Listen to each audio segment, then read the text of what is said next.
Saya tidak akan memberi nasihat banyak, tapi saya punya filosofi tentang tenaga kerjaan. Tadi sudah disebut bahwa nilai kerja itu ibadah. Agama manapun pasti setuju kalau orang mendapat rezeki atau mendapat kebutuhannya lewat jalan yang halal.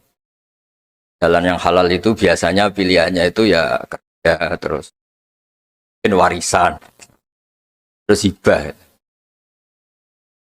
Ini penting saya utarakan karena saya nanti akan baca beberapa makalah yang diriwayatkan ulama-ulama top kitabnya Imam Ghazali. Kenapa kita bicara tentang pekerjaan? Harusnya kita ketika dapat rezeki itu asumsi Islam, asumsi kebaikan itu to'amul wahid yakfi is. Jadi makanan jatah orang satu atau rezekinya orang satu itu normalnya bisa dimakan orang dua. Wa to'amusnaini yakfi arba'atan. Normalnya rezekinya orang dua itu bisa dimanfaatkan, bisa mencukupi orang empat. Jadi kekacauan dunia ini dimulai karena jatahnya orang satu menghabiskan jatahnya orang seribu. Jadi gara-gara kerakusan itu terus sistem sosial itu menjadi kacau. Harusnya itu to'amul wahid yakfi to'amusnaini yakfi arba'atan. Jadi jatah rezekinya orang satu bisa menghidupi orang dua ke atas, jatahnya rezekinya orang dua bisa menghidupi orang empat ke atas.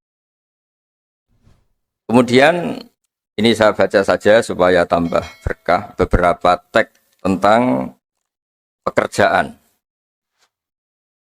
Ini di kitab Ihya di halaman 85 kalau kitab saya tentang keutamaan kerja. Ini dijelaskan inna minadz-dzunubi dzamban la yukaffiruhu illal hammu fi talabil ma'isyah.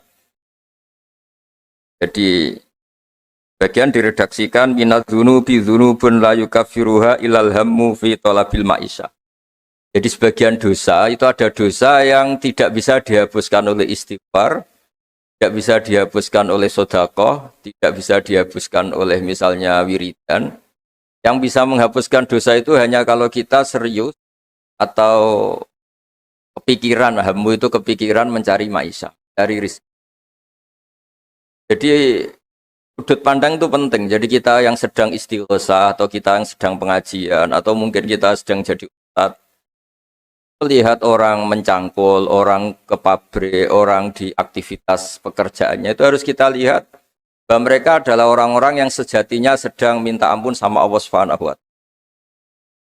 Karena di sistem pekerjaan itu lahirlah satu variabel atau satu apa saja yang positif. Ada hukum sosial karena ketemu teman yang saling pengalaman. Ada ketergantungan manusia sama hal-hal yang halal. Ini yang paling penting. Ya, banyak orang itu diwat itu karena pekerjaannya. Misalnya orang bisa hidup itu sebetulnya karena makan nasi, minum air itu sesuatu yang halal. Jangan sampai orang bisa berpikir, bisa tenang kalau minum narkoba misalnya. Orang bisa kerja karena digerakkan punya anak kecil, punya ibu yang renta, atau punya keluarga yang membutuhkan. Jangan sampai orang kerja karena digerakkan oleh keinginan bernafsu, karena hal-hal yang maksiat. Hingga status orang yang dagang misalnya atas sirusoduk yuhsaru yaumal qiyamati ma'as-siddiqin wa syuhada. Orang yang dagang kemudian dia benar, jujur, itu nanti makomnya, kelas dia itu bersama para orang-orang yang meninggal syahid, pahlawan-pahlawan. Ini penting saya utarakan supaya cara pandang kita terhadap beragama. Jangan sampai misalnya kita beragama terus kemudian melihat yang ibadah itu yang datang ke masjid. Ya kita jam kerja kemudian ada pengajian, kita tidak pengajian itu dianggap salah karena nggak datang di masjid. Padahal kita datang ke pabrik atau ke pasar, nilainya sama-sama ibadah. Ini penting supaya cara pandang kita terhadap orang lain itu positif. Saya berkali-kali bilang kalau ada tetangga saya meninggal, saya muji orang ini kalau malam tidur. Kalau malam mungkin ya lihat sinetron. Kalau malam itu ya santai-santai di rumah sampai. Kalau kita pakai sudut pandang maksimal, yang dikatakan taat itu tahajud, ir, dan maka orang ini tidak masuk kategori taat. Tapi kalau kita kembali ke definisi takwa, takwa itu meninggalkan hal-hal yang dilarang Allah Ta'ala. Orang ini akan kelihatan berprestasi karena saat di rumah dia berarti tidak melakukan hal-hal yang kriminal, tidak mencuri, tidak mengganggu orang lain, tidak menjadikan kegaduhan di patan atau di jalan. Hingga agama ini juga harus mengapresiasi tarkul ma'asi, bahwa orang yang tidak punya aktivitas di rumah, banyak yang dilakukan sebetulnya. Kebaikan masif, kebaikan bersama, karena orang ini tidak melakukan hal-hal yang merugikan orang lain. Ya, saya berkali-kali bilang kalau saya jadi kiai, jadi orang baik, kalau ada orang yang dermawan, kasih sesuatu ke kita, ya kita senang karena kebaikan itu diapresiasi. Misalnya ada tadi cerita penakar dapat apresiasi, dapat penghargaan, ya kita senang karena itu. Karena itu, sampai andekan tidak itu juga senang. Senangnya karena mungkin orang lain ini sudah tidak butuh kita. Tidak butuh kita kok buat baik. Saya berkali-kali bilang, kalau Anda jadi kiai tidak usah tersinggung kalau tetangga tidak minta konsultasi. Artinya mereka sudah mandiri, bisa memutuskan masalahnya sendiri. Tapi kalau konsultasi, anggap mereka punya akhlak, tanya kiai. Kalau tidak, ya anggap saja mereka sudah mandiri. Makanya sudut pandang ya, dalam Islam, sudut pandang itu penting sekali. Jadi setelah kita baca beberapa hadis, suatu saat Rasulullah itu ngaji di masjid, teras masjid. Dia ngaji, dan ada pemuda dengan cangkulnya, dengan enaknya ngelewati Rasulullah. Ya, para sahabat tuh komplain, ini udah ngawur sekali, ada Rasulullah ngaji, tapi tidak ikut ngaji. Malah berlalu saja ke ladangnya. Tapi ketika dengan tanda kutip disalahkan, Rasulullah malah bela pemuda tadi. Pemuda kalau dia kerja karena mencarikan nafkah untuk keluarganya, yang kecil atau yang tua, dan supaya dia tidak minta-minta orang lain, sudah sunnahku. Jika bentuk sunnah Rasul itu tidak harus orang datang ke pengajian dan orang ikut fatwa kita, mau itu. Nah, mungkin teman-teman yang sedang bekerja itu tidak lagi mendengarkan ngaji, sudah melakukan isi pengajian. Jadi yang lain baru mendengarkan, yang itu sudah melakukan isi pengajian. Makanya kalau di daerah saya banyak, kenapa kamu tidak datang ngaji? Saya lebih dari ngaji dari Pak Kiai. Kenapa? Pak Kiai kan yang menyarankan supaya kita baik sama orang tua. Saat Pak Kiai pengajian, saya ngurmat orang tua saya di rumah sakit. Tapi kadang-kadang kita pakai ukuran kita sendiri, yang nggak datang pengajian itu orang jelek karena nggak mau datang. Padahal jangan-jangan yang sedang di rumah, itu yang sedang melakukan isi pengajian itu. Ya dia tidak datang karena ngerawat orang tuanya, karena sedang asik dengan istri. Harus disebut bagian dari kebaikan. Nah, dalam kebaikan Islam, Nabi pernah ngendikan, "Babi ahadikum sedekah." Kamu kumpul dengan istri kamu itu, sampai sahabat protes, "Ya Rasulullah, masa ayat ti ahaduna syahwatahu wa huwa lahu ajrun?" Masa urusan seneng-seneng sama istri dia dapat pahala? Nabi menjawab, "Alaysa law wada'aha fi haramin akana aliwis." Kalau pelampiasan syahwat itu hal yang negatif atau yang haram, dia akan dosa. Ketika meletakkan yang benar, dia juga. Jadi pahala itu segampang itu. Orang asik dengan anaknya, dengan cucunya, bercengkrama di rumah. Ya pahalanya besar, karena saat itu berarti dia tinggalkan maksiat, dia tidak dengan. Nah, pekerjaan juga gitu. Mungkin orang lain dapat uang karena transaksi narkoba, mungkin orang lain dapat uang karena kejahatan, orang lain dapat uang karena menipu. Orang-orang yang bekerja luar biasa, dapat rezeki. Harus kita apresiasi. Ya makam orang-orang ini, makomnya itu nanti kalau meninggal ma'asyiddi wasyuhada. Orang-orang punya gelar asyid, gelar yang luar biasa dalam khazanah kewalian. Nah, orang-orang yang bekerja itu nanti makomnya seperti itu. Itu adalah inspirasi kita yang luar biasa. Hingga nanti kita tidak melihat orang lain itu, wah, wong kok kedoyan tok, orang orientasinya dunia tok, bekerja terus, ingin kaya raya itu. Ya wis kan. Kita tidak boleh berpikir. Karena apapun banyaknya harta di tangan orang-orang halal, tangan orang-orang baik, pasti efeknya juga. bisa melahirkan pekerjaan, bisa melahirkan kemanfaatan. Ya Nabi kalau muji pedagang itu dari 10 rizki itu 9 berkahnya ada di pedagang. Karena kalau pedagang tuh kikir, sekikir-kikirnya pedagang, dia harus mengeluarkan uang, bayar supir, bayar satpam, bayar yang ngirim jasanya dan sebagainya. Ya uang tetap berputar.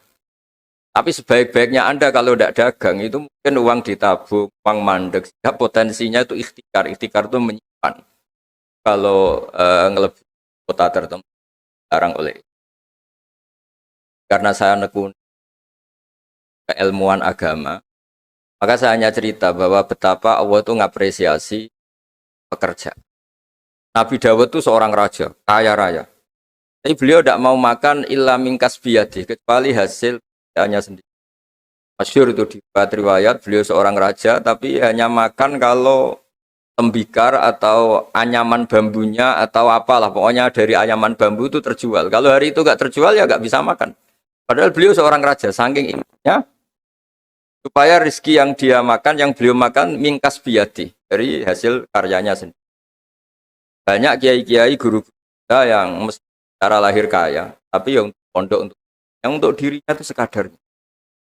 Bahkan saking ekstrimnya di dunia kiai itu ada seorang kiai yang pisang tanam secara halal dan di tanah yang pasti halal. Setiap makan yang rofahiyah itu ya agak hura-hura itu. Kafaroi dengan makan pisang itu. Satu pisang dibagi-bagi dan itu dianggap kafaroh. Nah kenapa cara-cara publik itu banyak rofahiyah? Rofahiyah itu begini. Mungkin kalau kita kiai kecil, atau tokoh kecil, atau siapa saja yang nasibnya kecil, mungkin kita muassis, kita pendiri. Misalnya ada kiai kecil, kampung tertentu, dia pendiri.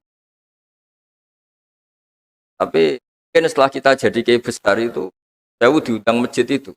Dan kemudian posisi kita mendapat. Yang menjadikan kita harus tawadhu, seperti tadi, syairnya Mbah Mus tadi. Ketika kiai kecil, pendiri masjid, tanah kita dipakai masjid, setelah kita kiai besar kok malah dapat uang dari masjid. Mungkin karena kita kuliah tidak pati pinter itu, kelasnya jadi tokoh di pedalaman. Akhirnya kita mungkin apa di situ yang manfaat? Pikiran, air, apa yang manfaat?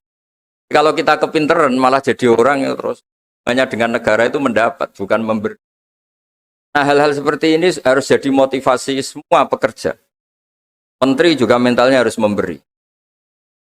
Pekerja juga mentalnya harus memberi. Maka dulu banyak negarawan kita bilang hubungan Anda dengan negara itu sejauh mana Anda memberi sama negara ini. Dan berpikir sejauh mana negara ini memberi kepada kita. Itu yang diajarkan guru kita, orang-orang kita, bahwa hubungan kita dengan negara, dengan orang lain itu yunfikun itu berkontribusi. Hingga saya ini termasuk kiai yang kalau ketemu orang yang terlalu baik sama saya ini saya sungkan, karena hubungannya saya mendapat. Tapi kalau ketemu orang yang lebih lemah mungkin saya lebih pede, karena hubungan kita ini memberi. Itu yang diajarkan al-yadul ulya khairu, bahwa tangan yang atas lebih baik ketimbang tangan di bawah. Makanya saya mohon menterian semuanya lah, kita hubungan dengan bangsa kita, dengan masyarakat kita, dengan rakyat kita hubungan memberi, bukan hubungan mendapat. Bahwa secara aturan atau secara kultur karena kita pejabat, kita kiai mendapat itu ya rezeki dari Allah yang kita terima secara syukur. Tapi sebetulnya komitmen kita sebagai bangsa, komitmen harus dicatat. Karena Islam mengajarkan ma'aliyal umur, mental-mental yang mulia. Mental mulia itu ya mental heroik, mental memberi, mental berkontribusi. Kan mental nyuwun hanya, bukan mental yang ma'aliyal umur, bukan mental yang kita mohon ini mungkin ya harus saya sampaikan karena memang supaya orang itu melihat bahwa pejabat itu mikir kita, mikir negara, dan juga gitu, kiai juga. Semuanya harus diartikan mereka itu berkeras untuk.